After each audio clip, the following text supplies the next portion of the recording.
Your points of power come from Exodus chapter 5. So we're going to start right now with verse 1. It says, after this presentation to the elders, Moses and Aaron went to see Pharaoh. They told him, we bring you a message from Jehovah, the God of Israel. He says, let my people go, for they must make a holy pilgrimage out into the wilderness for a religious feast to worship me there. Verse 2, is that so? Retorted Pharaoh.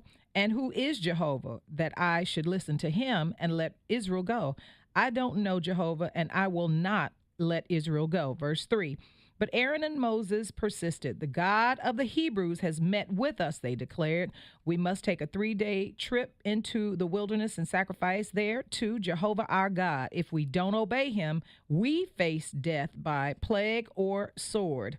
And verse 4, who do you think you are, Pharaoh shouted, distracting the people from their work? Get back to your jobs. That same day, Pharaoh sent out an order to the taskmasters and our officers he had set over the people. Do not give the people any more straw for making bricks. However, don't reduce their production quotas by a single brick, for they obviously don't have enough to do, or else they wouldn't be talking about going out into the wilderness and sacrificing to their God. Okay, this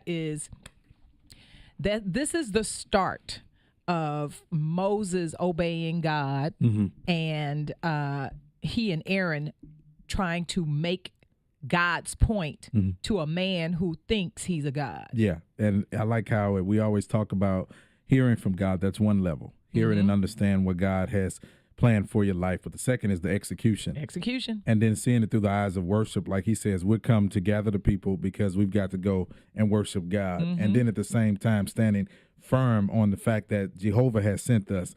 And you're going to let him go. We're going to be persistent about this, even though Pharaoh said, well, who is this Jehovah? Right. Because you're going to run up against people who have no idea who your God is. And as Yolanda says, he sees himself as a God. So it's like, who is this person of authority that you think that I'm just going to let a nation of people just take off? Yeah, because, again, they have deemed him he's the man. The God over all of this, all of Egypt and, different places. He has this huge political power.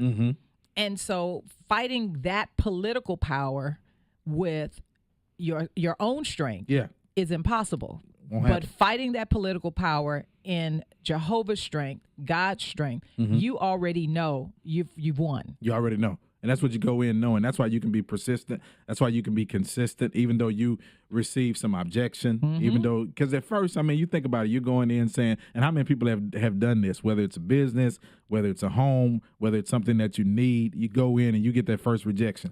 Because people don't understand. You're coming in saying, well, God told me to tell you this. God said this, so I'm coming in, give me this. Let this go. And then they're like, well, who are you? Yeah, First of all, who are you? Yeah. Then second of all, who is your God? Your God said what?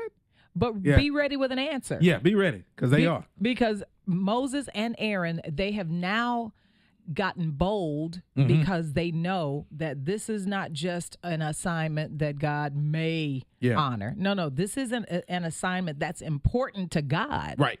And so because it's important to God, it now becomes important to Moses and Aaron to fulfill what God said he's going to fulfill through them. Yeah. So let's fast forward to 2015. What has God told you to do that you have not done? Now, that's disobedience. Because that's what they see it at the end of the day. And that's what you got to come to that conclusion. You have to come to the resolve that God is God, first of all, that the plan of God, the word is not going to return back void. You have to have the resolve to be persistent and consistent and confident. And then finally, you got to see it as, I've got to complete this task. I can't go against God. I cannot not do what God told me to do. I have to get it done. And when you have that in your mindset, it gives you that fuel and that energy and that confidence to know it's not by my own strength. It's going to be by the hand of God that it's going to get done. And that's the thing that we celebrate here. We always celebrate the victory. Yeah. Stop talking about the problem. Stop talking about the roadblock. Look at how big your God is. He is big. Love you, AV. Love you too, big sis.